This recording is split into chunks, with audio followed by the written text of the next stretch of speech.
Hello, everyone, and whether it's good morning, good afternoon, or good evening, thanks for joining us today. This Saturday night, in only 2 days, AEW will broadcast the third edition of the Full Gear pay-per-view from the Target Center in Minneapolis. As you may recall, Full Gear a year ago was held in front of a limited, socially distanced crowd at Daly's Place in Jacksonville, and it rocked nonetheless. So this Saturday, now in front of a full house at the Target Center, you can expect more of the same. In fact, Full Gear will mark one of the biggest shows of 2021 with 3 AEW championship belts on the line.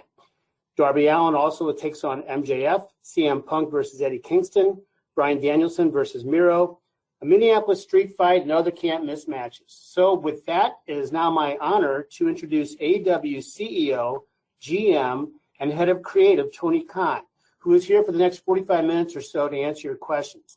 I'll turn it over to Tony now for some opening thoughts, and then we'll open the lines for your questions. Tony? Hey everyone. I really look forward to your questions, and I don't want to take up too much of the time so everyone can get them in.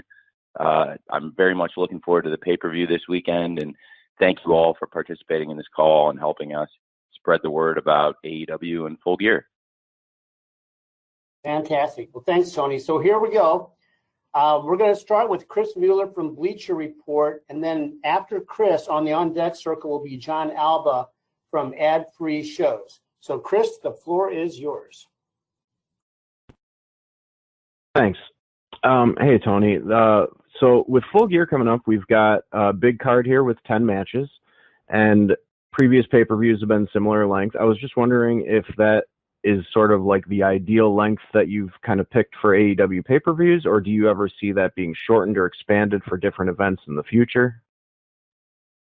Well, it's a great question, Chris. For the big four AEW pay-per-views, I think we found a great length that works very well for us.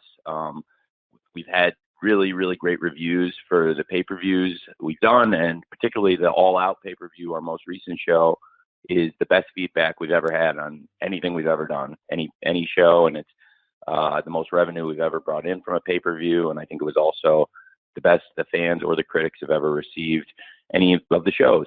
So I really like the format and length of the shows, the 4-hour main card plus the buy-in with a pre-show match or two. So yeah, I think it's a good length of card, and we really found something that works for us very well. Thanks, Tony. Thanks, Chris. Okay, as promised, John Alba from Ad Free Sports is next.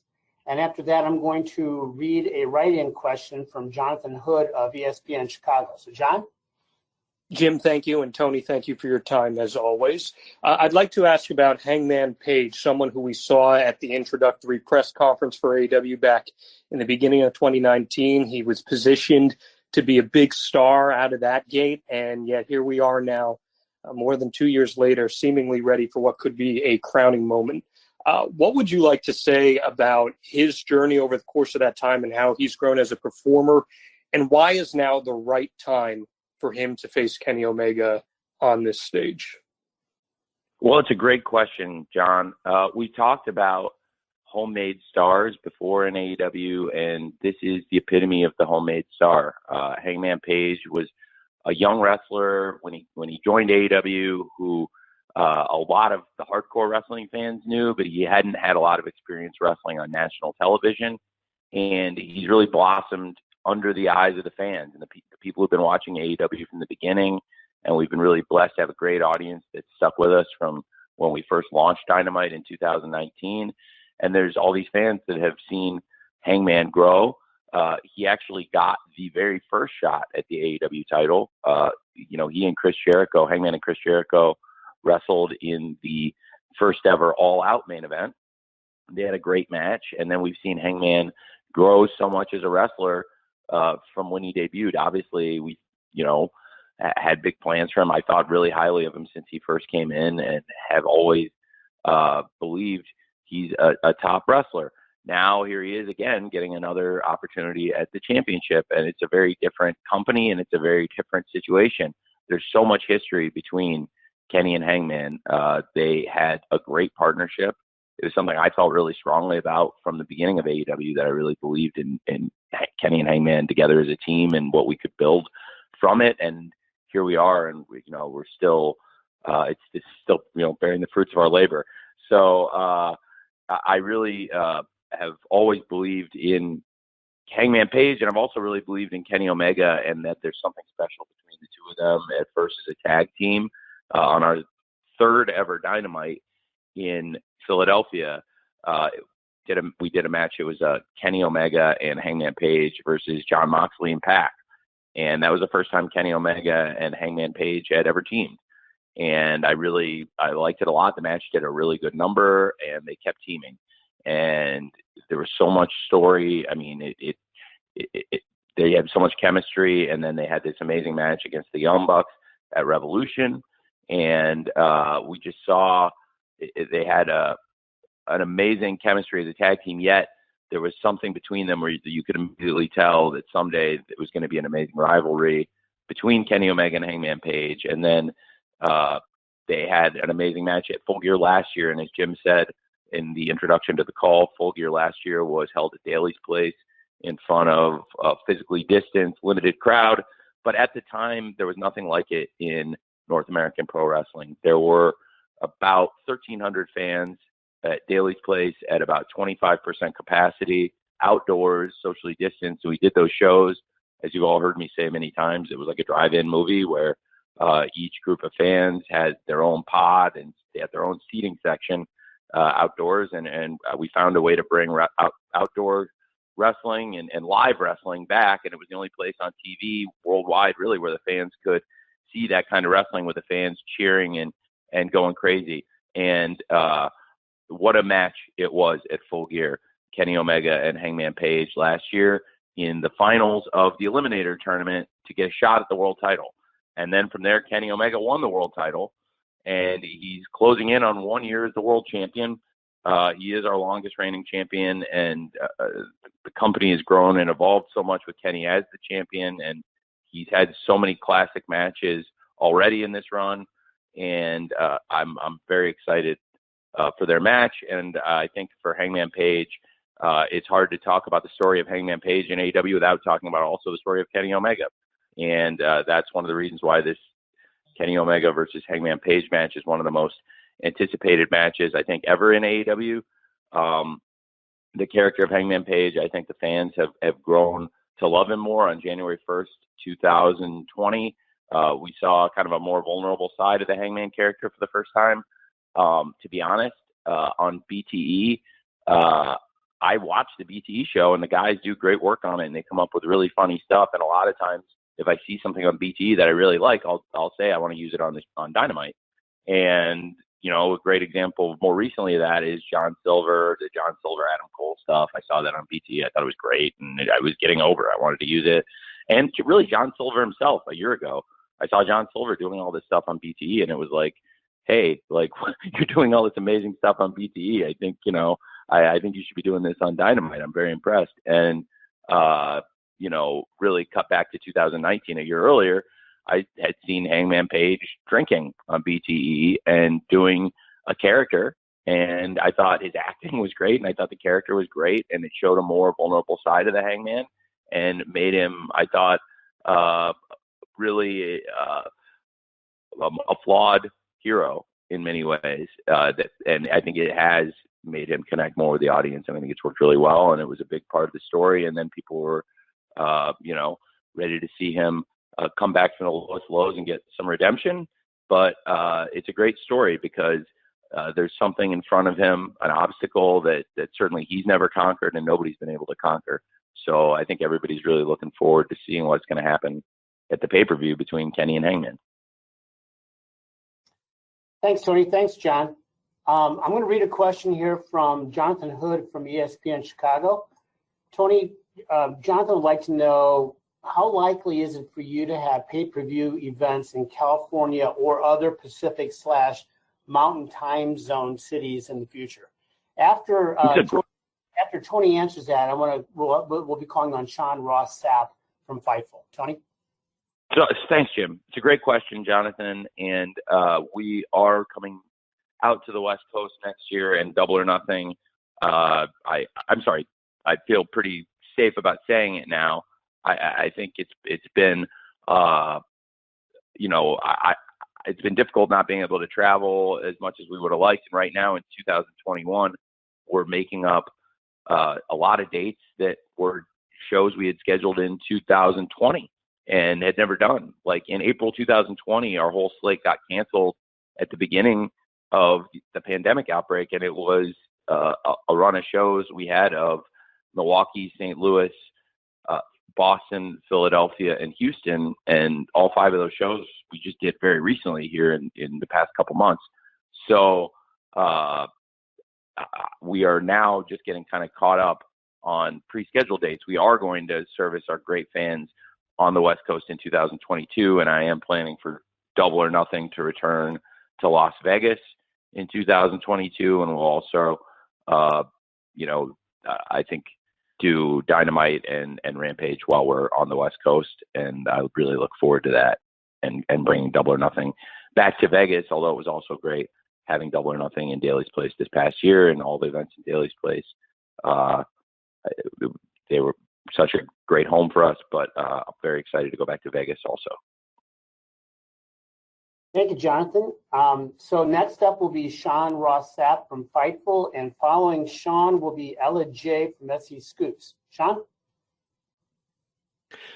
Hey, Tony, there have been a lot of questions regarding Ring of Honor due to some unfortunate news we heard about them taking some time off and maybe the company looking completely different. They've released, or everybody will be released from their contract soon. There's also obviously a very vast video library there, which includes All In, which was kind of a precursor to AEW. Who knows if that's even for sale right now, but is there any interest on your part in pursuing that or any of the talent that is going to be available there? Because there's quite a bit of it.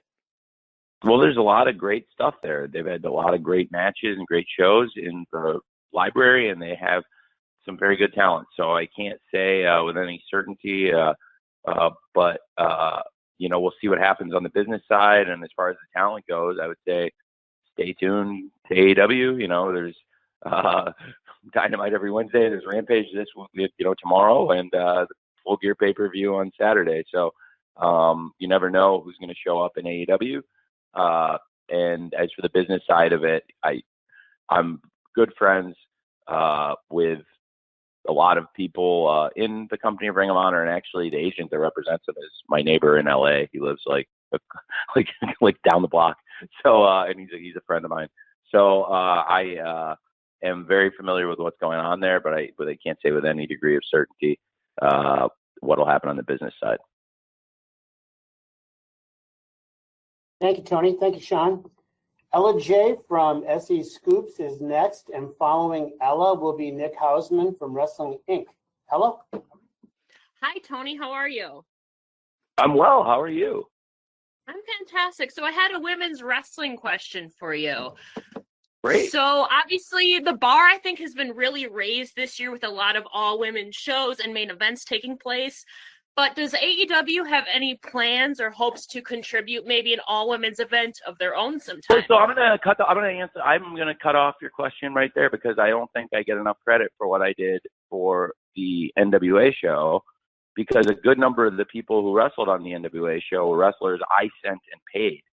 And so I do think I contributed, because the highest paid wrestlers on that show were actually the people I paid separately from what they already make in AEW to go wrestle on that show. And I don't think they did a very good job of telling people that, honestly. Even though it wasn't the deal we did, I wish they'd told more people that, because it was one of the points I made when we closed it. I think it would be nice if you told people that I'm paying the wrestlers coming, because that is a big contribution for me. Does that make sense? Yes. Okay. So I did pay the wrestlers for that show. So I was like, it's like kind of like when you pay for a dinner and nobody thanks you. So like, that was one thing.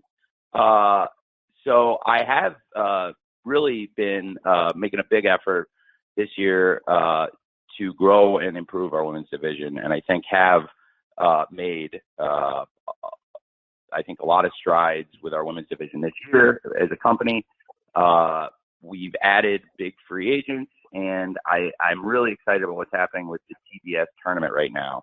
Among the big free agents we've added are Thunder Rosa, who came over from the NWA, of course, and Ruby Soho. And Ruby Soho coming over, it's interesting because I had a great conversation with her a couple days ago.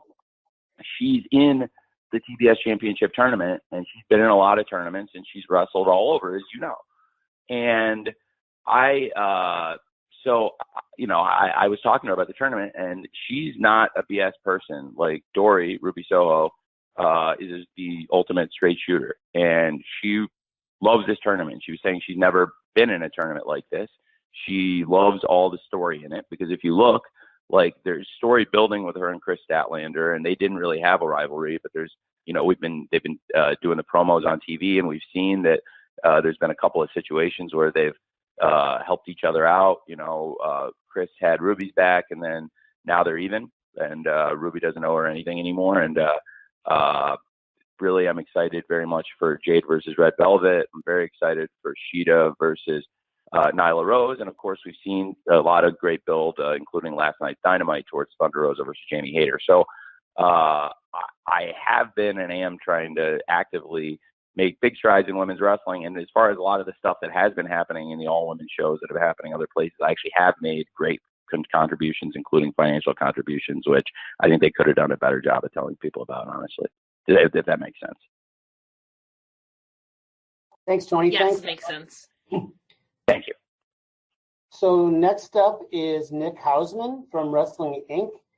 And thereafter, I will have a write-in question from Sebastian Diaz from Over the Top Rope Wrestling in Chile. So, Nick, you're up.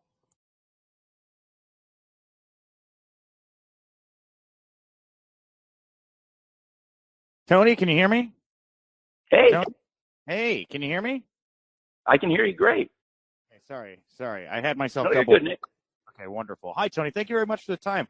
I kind of want to follow up on something I'm sure you get a lot of questions about. But, earlier when you were asked about Bray Wyatt, he was still under 90-day non-compete. Obviously, that expired like a week and a half ago. I guess on behalf of a lot of fans, I know he's interested in the movie business right now. But have you had any contact, or has your interest level changed in bringing Bray Wyatt, into AEW? No, I like Wyndham a lot. We'll see what happens. I haven't talked to him about it ever, about him coming to AEW. The last time I saw Wyndham was at Chris Jericho's birthday party, and I think it was a pretty late night, and it was last year. So it's a very different world, and I only saw him in passing very briefly. I was heading out as he was heading in. But it was pretty late at night. But I think he's a wonderful person and a great talent. Thank you, Nick. Okay, I've got a question here from Sebastian Diaz, who's writing in from Chile. Hi, Tony. We're entering the last weeks of Dynamite on TNT as a weekly show before we jump to TBS. So that's a new start. Will there be a refresh of the brand, maybe new music, new logos, stages, or will it be the same? Greetings from Santiago, Chile.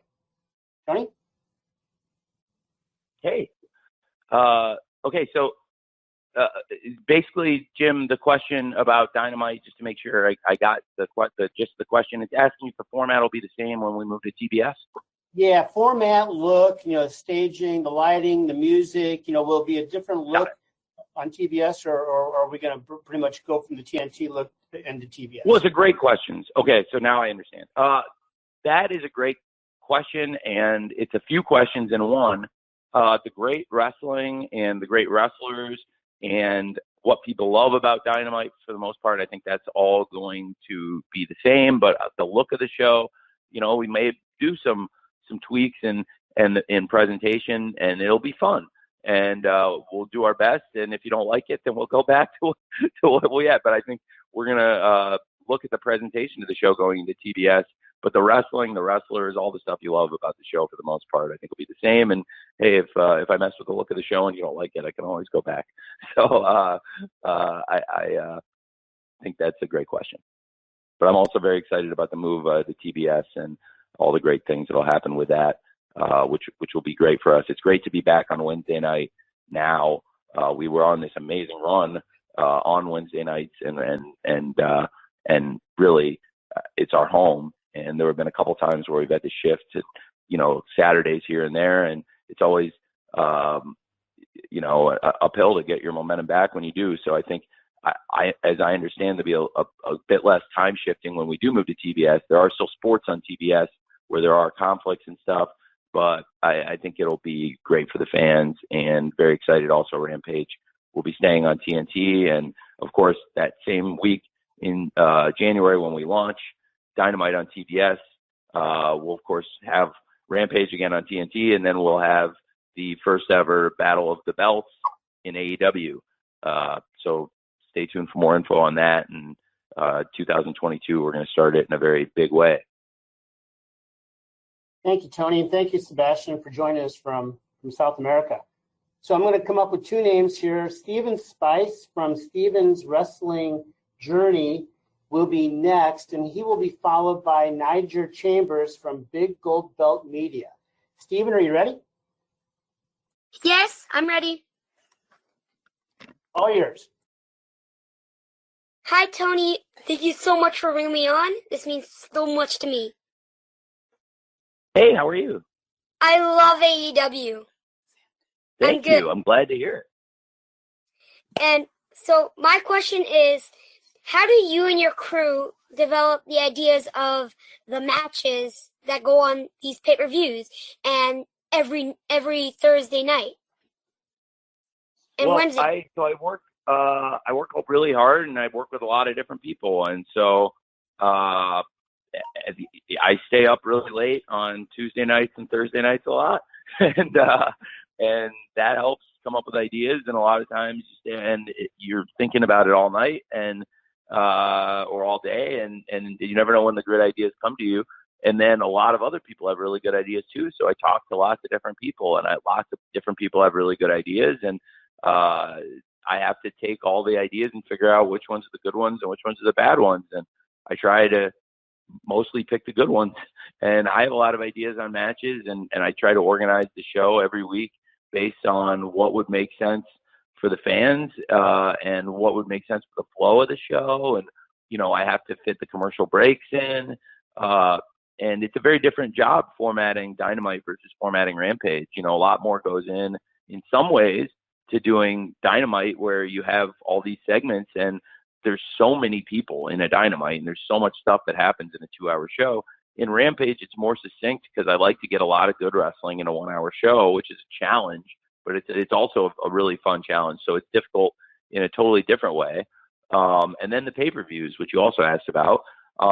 Famously, I guess people know, I doodle around a lot and sketch out ideas and kick around ideas, but I also change them. And I told people when somebody photographed me on the sidelines of a Jaguars game, and I wasn't even doodling in that moment, I was actually writing on the other side of the page about football, but I flipped the page over, and then somebody took a picture of me on the sideline.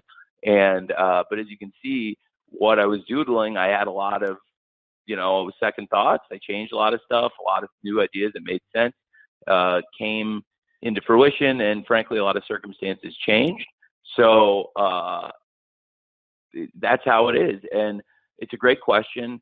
And sometimes you have a week to think about it, and there's other times, like in the pandemic, where somebody isn't able to come to work, or they have symptoms, or you're waiting for them to get a test back, or you don't want to take a chance, or there's travel. There were a ton of travel issues, and at the beginning of the pandemic, the bigger issue was a lot of people weren't really comfortable traveling, which I totally understood, and it told everybody. I think as Tony Schiavone reiterated this week, told everybody at the beginning of the pandemic, everybody can stay home if they want. We're just going to run with volunteers to keep the show going, because the show is the money I bring in, which I use to pay everybody. And so with the volunteer crew, there was about 29% of the people. I booked the shows very quickly to make sure we had great shows to keep the show on the air, but there were also a lot of really great matches in that time, and memorable moments, like when Sheeta versus Britt, that great match they had where Britt got her nose broken, or so many great matches in the inaugural TNT title tournament, and that's where we held that. And even Orange Cassidy made his TV wrestling debut in that moment. I didn't have a lot of choices. I mean, it was and for all things considered at that point, I did a good number. So I really am very fortunate to have a lot of really smart people who come up with great ideas that I work with, and it's a fun job being able to come up with my own ideas and then sort through the ideas of a lot of really smart people and try to put together a wrestling show that's like about as fun a job as there is. Thanks, Tony. Thanks, Stephen. Next is Niger Chambers from Big Gold Belt Media. Following Niger will be Russ Weekland from Hollywood Life. Niger, you're up. Hey, how's it going, Tony? Very well. Thanks, man. Good. Last night a video kind of went viral on social media after the conclusion of Dynamite, where we see you, Ruby Soho, CM Punk, and Cody Rhodes invite a fan into the ring as he celebrates being cancer-free, which is a very special moment. Really touched me. I thought it was one of the best things I've seen on social media in a while. Could you talk a little bit about how does moments like that happen? How do you connect with the fans and be able to have that type of connection and outreach in such a quick moment to make these moments happen? Well, I love booking when it's fun stuff like that and you're not worrying about booking for ratings. So that's like the fun side of booking. So I was in Gorilla, and during a commercial break, we were doing the thing where it was Pac versus Dax, and we were in commercial before the main event match, and then we had the contract signing for Kenny versus Hangman after that. And I was by Cody, and I had planned for Punk to go out because the crowd hadn't gotten to see Punk yet, and I wanted to make sure he interacted with the crowd because he was on the show fighting backstage with Eddie, but the crowd hadn't heard from him and seen him, and I know it would mean a lot to a lot of the people for him to come out and be there. So I had mentioned to Cody I was going to go out with Punk, and Cody and had said that he'd heard, and Cody does such a great job of community outreach, and he works with a bunch of great people, including the captain Sean Dean and Thunder Rosa and other people in AEW, including Amanda Huber, and they found a fan who they said was cancer free, and that was really cool. And so I said, all right, well, that's what I'll do is I'll bring out Cody, and I'll bring out CM Punk, and then Punk told me, reminded me really that this is Ruby's hometown, and he said, why don't I bring out Ruby then too, and that's another pop, and that'll be great. And I was like, yeah, that's a great idea. We'll definitely do that. And so that's what we'll do, and that's what we did. So that is, like I said, when you're not booking for ratings and it's easy stuff like that, that was just a fun thing. So that's literally how it all came together. And it was really nice to meet Joe. And I think hopefully it was a good moment for Joe, and also just try to make it a nice moment for the fans in Indianapolis, and also for Ruby because it's her hometown. And, she's a big star, and we want to treat her like a big star. And it was cool for her to have that moment. Thank you, Niger, and thank you, Tony. Okay, next is Russ Weekland from Hollywood Life, and then I will follow that with a write-in from Mark Madison from Pro Wrestling Post. Russ? Yeah, hi. I was hoping any date on the Owen Hart Memorial Tournament. Yes, I'm so glad you asked. There will be updates on the Owen Hart Memorial Tournament after Full Gear. There's so much on the card, right? And there's so many stories, and the show is so jam-packed, and I didn't want the Owen Hart Cup to lose the focus when I start talking about it. But the Owen is going to be a big prize in AEW, and I'll have some interesting announcements about it. One thing I will say right now, that you know what, I'm going to save it. I'll save it till after Full Gear. You guys will get more announcements on the Owen Hart Cup. I think I'll save it for Dynamite or Rampage after the pay-per-view. But stay tuned on that one. I will give more updates on the Owen Hart, and I have something fun I think everyone will really enjoy. Thank you, Tony. Stay tuned, Russ. So Next, I'm going to read you a question, Tony, from Mark Madison of Pro Wrestling Post, and then after Tony answers that, the next up will be Stephanie Chase from Digital Spy. Here's the question from Mark, Tony. With Eddie Kingston's recent Players Tribune article in which he poured his heart out, could you see back when he initially joined AEW what his contribution to AEW and to the locker room would be eventually, a year from now? And did you foresee the kind of person that you would have, in Eddie Kingston at AEW? Yes, pretty quickly. I connected with Eddie Kingston immediately. He's a very, very close friend of mine, and I didn't know him until he came in. But I connected with him very quickly and tried to find a spot for him right away, too. If you remember, he debuted against Cody, and it was a great match. And it was when Cody was the TNT champion, and we did the Open Challenge. And Cody came to me with a list of people when he wanted to do the Open Challenge, and there were a bunch of really good names on it. And the names I think a lot of the people on the list I did end up wanting to use, and then I had some names of my own, but two names he had that he really wanted to work with that have been great were Ricky Starks and Eddie Kingston. And I felt really strongly about them both after they had the match with him too, and he did a great job in the matches with them, and they both did a great job in the matches with him. And in both cases, I had something for them. Now, in Ricky's case, it was right when he was in the ring. I knew I wanted to use both of these guys on Dynamite, and in the pandemic era, when stars like this came, across your desk, you really wanted to hold on to them.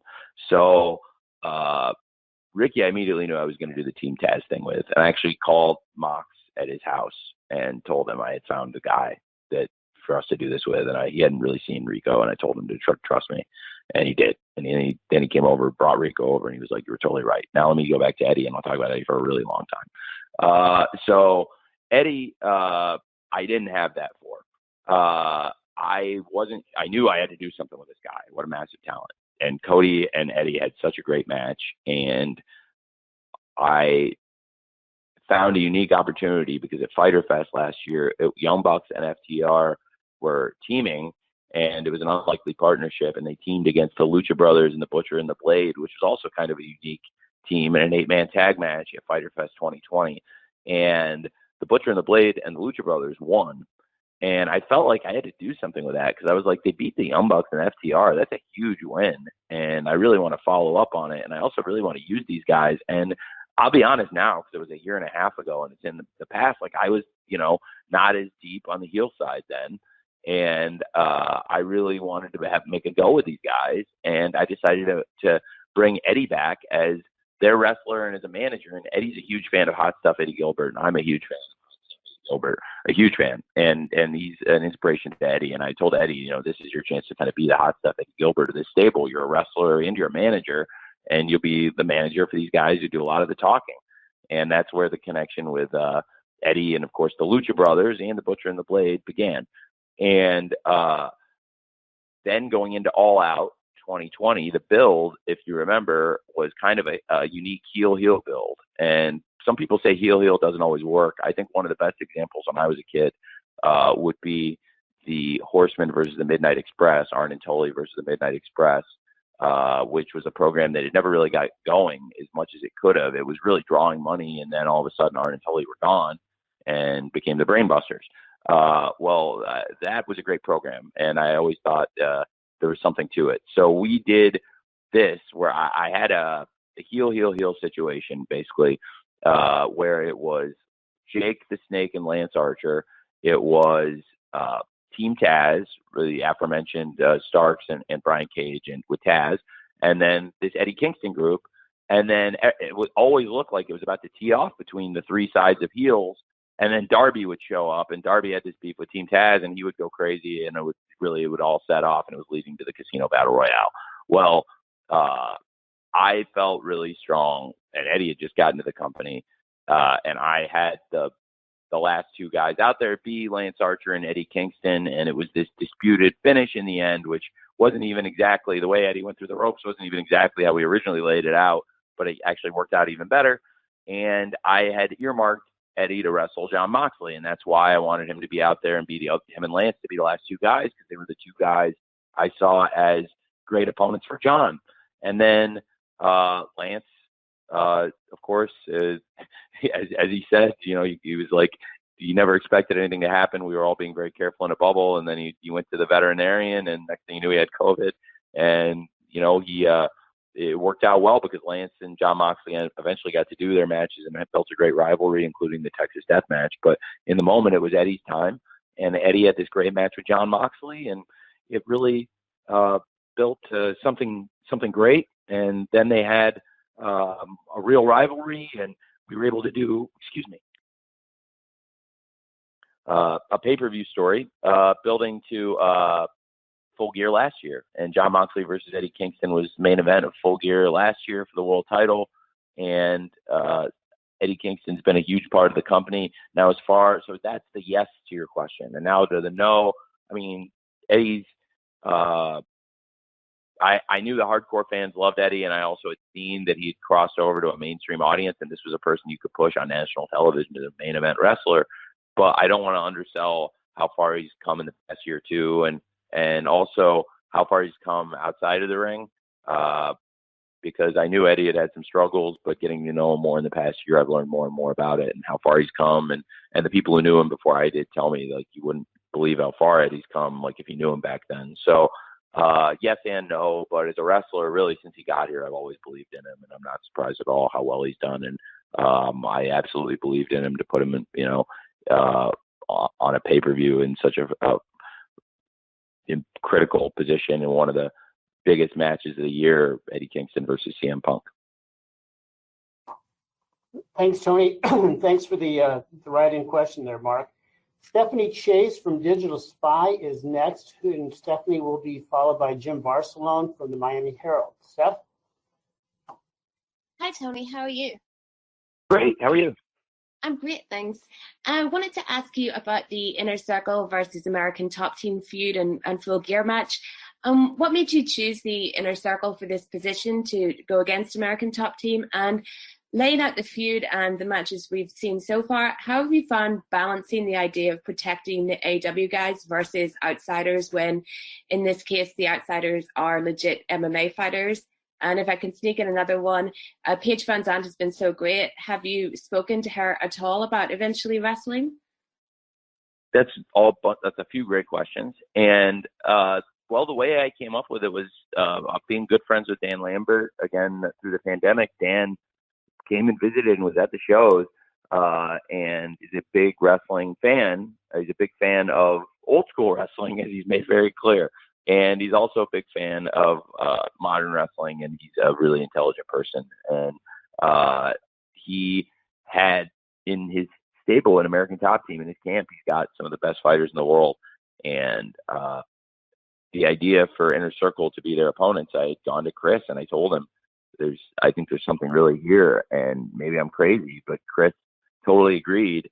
And it's funny because I've seen all these arenas with all this heat, and now looking back on it, it's amazing how far it's come. And we've been at Arthur Ashe Stadium and big arenas across the country, and wherever we go, Dan gets insane heat, and the American Top Team get booed, and people love Chris Jericho in the Inner Circle. So it's I think it's a great pairing, and it's produced some of the loudest reactions from the fans we've heard in a long time. And I think people are having a lot of fun with it.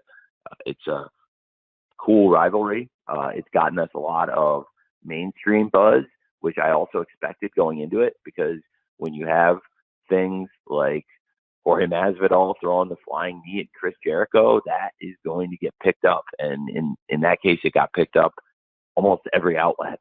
So it was some of the biggest mainstream coverage we've ever had, along with, other huge stars we had in AEW like Shaq and Mike Tyson. And this got picked up on that level, along the lines of Shaq, Mike Tyson, Snoop Dogg, and other great celebrities who come into AEW. So the American Top Team have, I think, been great for us and will be great for us. And the Inner Circle also are, since the beginning of AEW, steadfast parts of the show, and I really very excited for the Minnesota Street Fight. And Paige Van Zandt, what a great talent. I'm a huge fan, and I really like Paige. Paige and Austin, and have been here a lot, and I would love for them to keep coming and for Paige to do more. Absolutely, I think she's tremendous. Thank you, Stephanie. Next up will be Jim Barcelone from the Miami Herald, and Jim will be followed by Bill Pritchard from WrestleZone. Jim, you're up. Unmuted. Oh, thank you so much.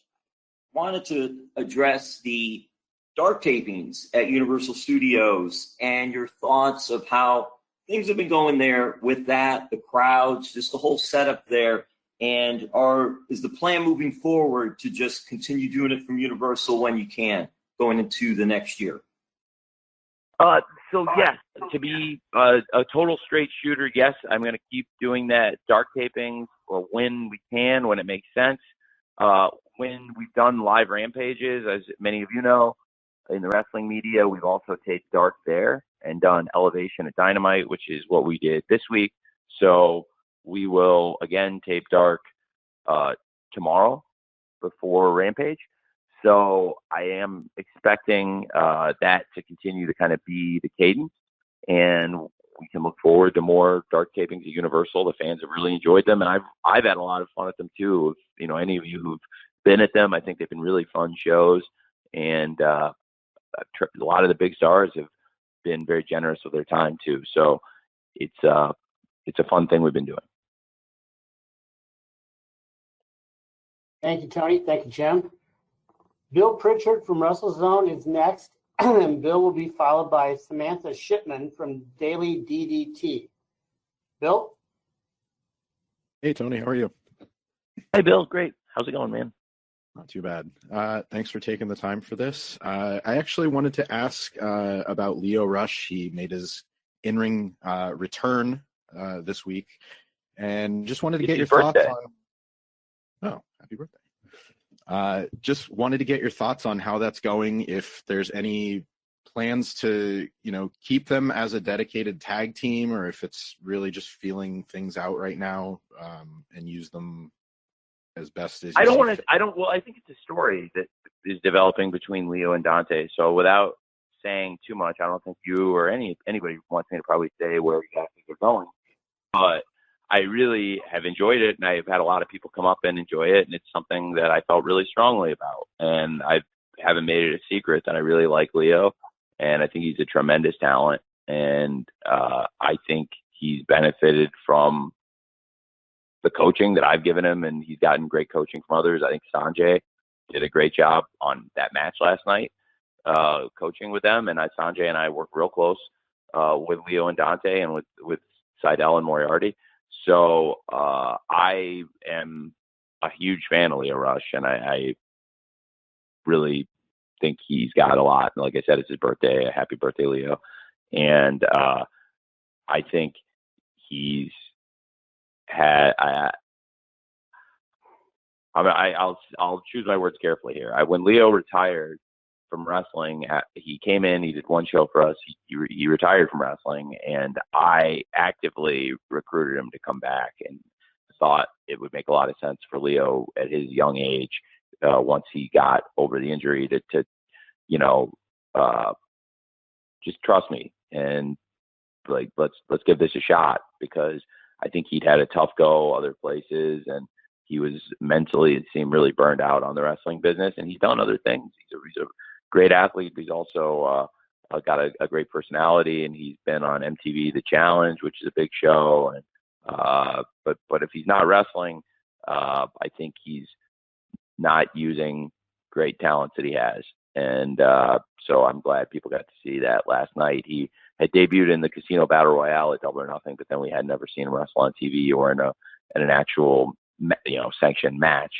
So I was really pleased with how it turned out. And for the live crowd, I went back out with Lio and Dante when we were in break and raised their hands for the crowd, because I thought they did that well.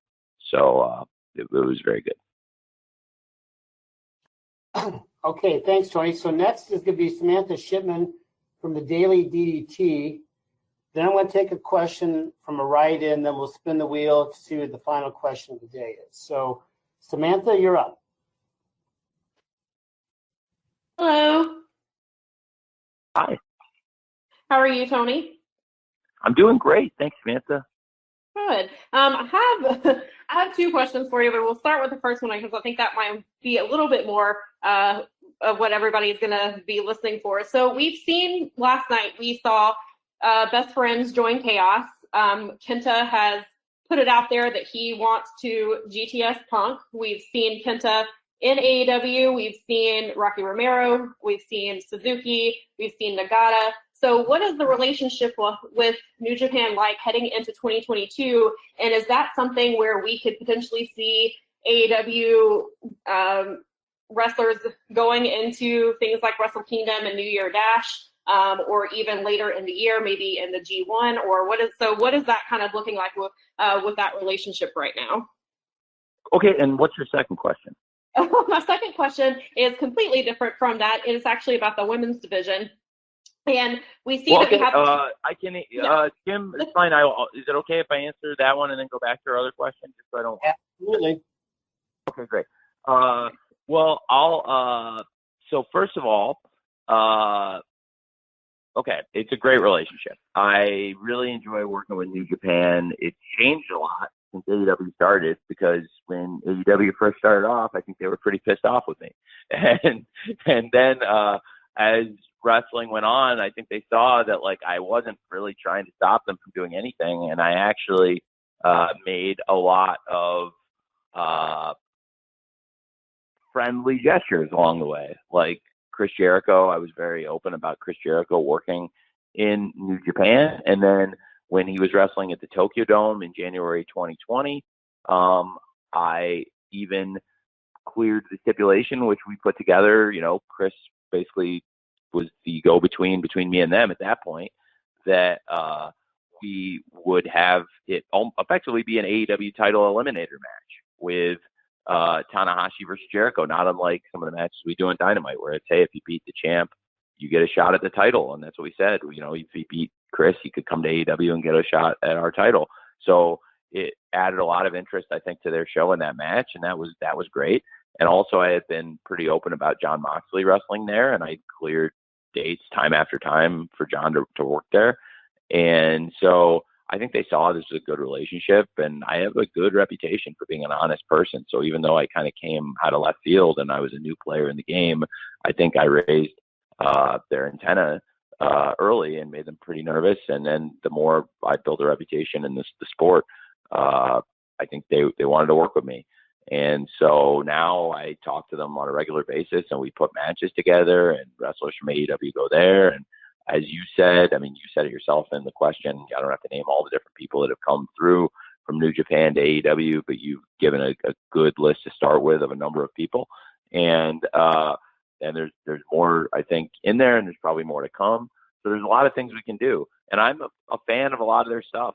I was really pleased how many fans loved the Roppongi Vice theme last night, because I felt really strongly they should come out to the Roppongi Vice theme. I thought it would, for the fans that do like both shows and have watched both shows, you know, people remember the Trent and Rocky team. So if Orange and Rocky are coming out, it makes a lot of sense. Plus, I mean, it doesn't hurt in terms of building anticipation for Trent to come back, which I'm looking forward to. I'm a big Trent fan. And look, with New Japan, it's a good relationship. And that's why I was so amused when the story of the day on a weekend in the summer, this past summer, was this story that kept getting buzzed, that clearly was getting signal boosted by some PR person, that New Japan would work with WWE, which was comical to me, because I was doing all this stuff with New Japan. I had all these plans with New Japan, and I knew Nagata was going to be coming to Dynamite, and we were doing this stuff with Kenta and had other plans in the future. And this was before we had even worked out Suzuki coming in. And I'm not sure if you mentioned Kojima, I didn't hear it, but you might have. But Kojima is another great wrestler who's come in and wrestled on pay-per-view for us at All Out, had a great match with Mox. So I've really liked working with them, and I had this close relationship with them. And that's why I was like close to a live show, and I thought it would be a fun promo to cut to get some buzz on the show, talking about the fact that we have the partnership with New Japan, and I've been reading all these stories that New Japan and WWE are about to start this deal, and if that's the case, it's news to me because I had just reunited Roppongi Vice on Elevation, and Nagata was going to be coming in, and we had all these plans with the U.S. title with Mox, and I knew that we had talked about what I was setting up with Mox versus Lance for the Texas Death Match, which was going to lead to Lance versus Tanahashi for them. So we've been working together pretty close. So I asked them if they wanted me to do this promo because I thought it would be good buzz for New Japan and AEW, and they thought it was hilarious. So that's how that happened. So yeah, it's a great relationship. I really like working with them, and they have a great history, and a lot of our wrestlers have great history there, and they also have a lot of great wrestlers of their own. So it's a great thing we have going. Thanks, Tony. Thanks, Samantha. Samantha has a second question, I think, Jim? Yes, I do. So thank you, first of all, for the very thorough response to that question. That definitely answered a lot of questions. So my other question is about the AEW women's division and how much it's grown. And we see, obviously, the TBS championship we're about to crown a winner very soon. So will you be treating the TBS title on the same level as the AEW Women's Championship? I think you should think of the TNT Championship and the TBS Championship as sibling championships. Okay, that's where I was going. So it is. I mean, I think the TNT Championship is one of the most important championships in wrestling, and it's been defended in huge matches. And at times, I mean, we've done massive ratings, and some of the biggest ratings we've ever done on Dynamite are for TNT title matches. And you can look back, we've had some monster ratings for things like Brody Lee versus Dustin Rhodes for the TNT title right after All Out 2020. Cody and Brody in the dog collar match did a great number, and Darby versus Brian Cage did a really good number, and Darby versus Matt Hardy, Falls Count Anywhere for the TNT title is one of the biggest numbers we've ever done. So I think the TNT title has a great history. It's done some really big numbers, and then our women's championship, again, Dr. Britt Baker's great champion. Whoever wins the TBS championship, I think we have a number one contender, Ty Conti now, that's in line, to me, to wrestle for the world title. So the way I did the TBS championship bracket was, okay, let's take the top five, and you had number 2, 3, 4, 5. So you had, Jade Cargill, Thunder Rosa, Nyla Rose, and Chris Statlander. I gave them what we would do in like seeding in the NFL or in a lot of sports tournaments. You would take the top seeds and give them a bye. So as we were building, Ty Conti, I think, is, by the way, we're talking about our women's division. It's not on the subject of the TBS championship because Ty Conti's wrestling for the world title. But I have to say, Ty Conti is one of the most improved wrestlers in the world. And I always thought she was a great prospect. And for years, I really admired her. She's one of the people I was really shocked we were able to hire because it was somebody that I was surprised got let go. And when she got fired, I wanted to snap her up very quickly. I was a big fan of Ty Conti. And I think she's a great number one contender. And I'm really excited for the Ty Conti versus Britt Baker match. Britt's been a great, great champion for us. And Ty is a great number one contender. So the TBS championship, I took the rest of the top five, who are all also top contenders in line, gave them the first round buys, and then took the next 8 and built a 12-woman field.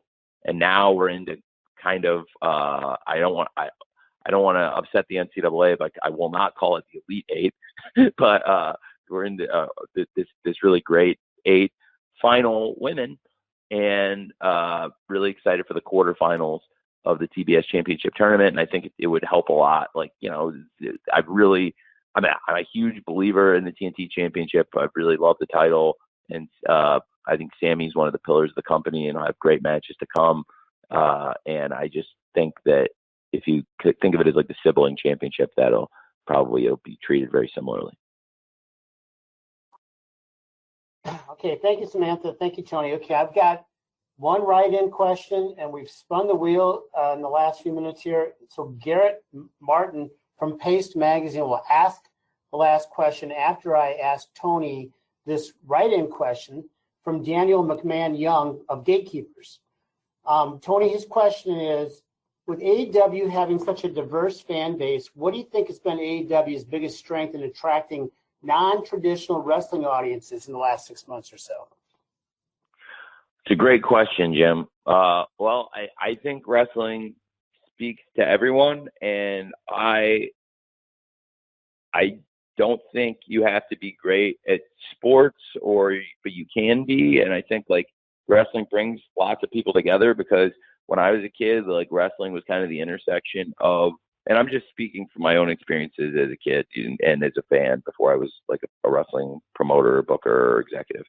So I've seen wrestling bring really diverse groups of people together, people that are, you know, jocks and people that don't play sports at all, and people that are really into music, or people that are into art. And it's just an intersection of a bunch of really unique communities of people. So when you bring in people with unique interests, like, you know, as I've said, whether it's music or sports or something completely different, you will get all kinds of different people. And so, and wrestling's also not like some sports where it's only popular in one part of the world.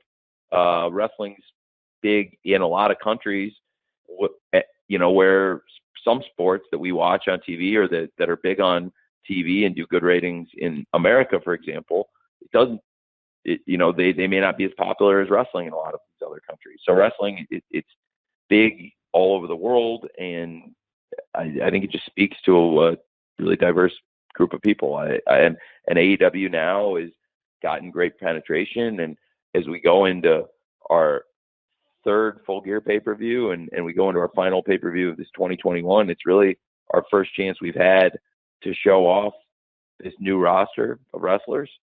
And I'm very excited about it because we have all these big stars we've signed, you know, CM Punk, Adam Cole, Bryan Danielson, Ruby Soho, and many others in the company.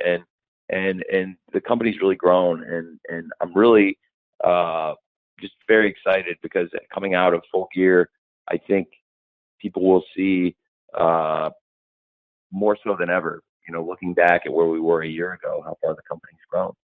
And to your question, because it's a great question, I think also, you know, trying to add AEW in more countries, trying to expand our TV. You know, we've got Dynamite on a lot of places now, getting Rampage on more places, and making our pay-per-views available on different countries, on different platforms. I think we can continue to grow the audience worldwide, which will help us make an even more diverse fan base. Thank you, Tony. Okay, we're going to call on Garrett Martin from Paste Magazine. And Garrett, you're up. And after Tony's response, then we'll wrap this up. Garrett? Cool. Hey, Tony. Thanks for talking. So let's circle back to Full Gear for this last question. I know a lot of people, they're expecting something like a coronation for Hangman this weekend.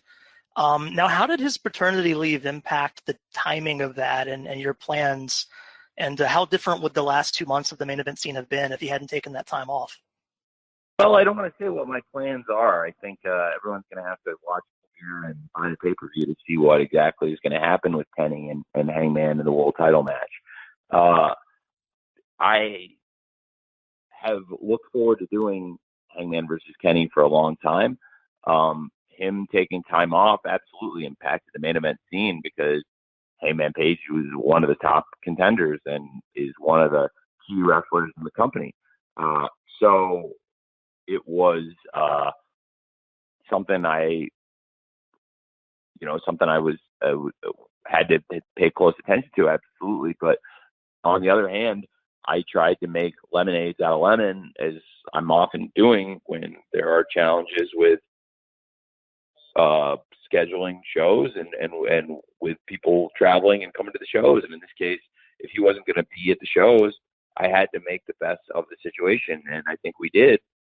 And, you know, to be without one of our top stars in the company, and still put together All Out and have All Out be such a great success and be so well received by the fans, and also such a commercial success and sell well over 200,000 pay-per-views worldwide. And that was before people knew for sure that Bryan Danielson and Adam Cole had come into AEW. And now that we've got this amazing roster of people here, it's pretty amazing to me how far we've come. But now, really, again, this will be the first time we've been able to show off so much of the new roster at one time. So I would say it wasn't exactly what I'd originally expected when he wasn't available around All Out, but I also try to make the best of it. And it's great to have Hangman back now, and I'm really looking forward to Kenny versus Hangman for the world title. Thanks, Garrett. And Tony, thanks for the extra time today. That was very nice of you, and really thanks to everyone. We're now officially at the end of our time. So per our custom, we're going to be distributing an audio recording to all attendees here shortly. And so finally, if you're in Minneapolis this weekend, we do look forward to seeing you at the Target Center, and especially for our traditional media sessions with Tony and other AEW talent at the conclusion of the event. No matter where you are today or on Saturday night, on behalf of Tony and everyone at AEW, we thank you for spending the last hour or so with us. We, as always, do not take your interest for granted and appreciate all you do. So we look forward to joining us Full Gear on Saturday night. Best wishes, everyone. Thanks, Tony. Thank you. See you guys. Thank you very much.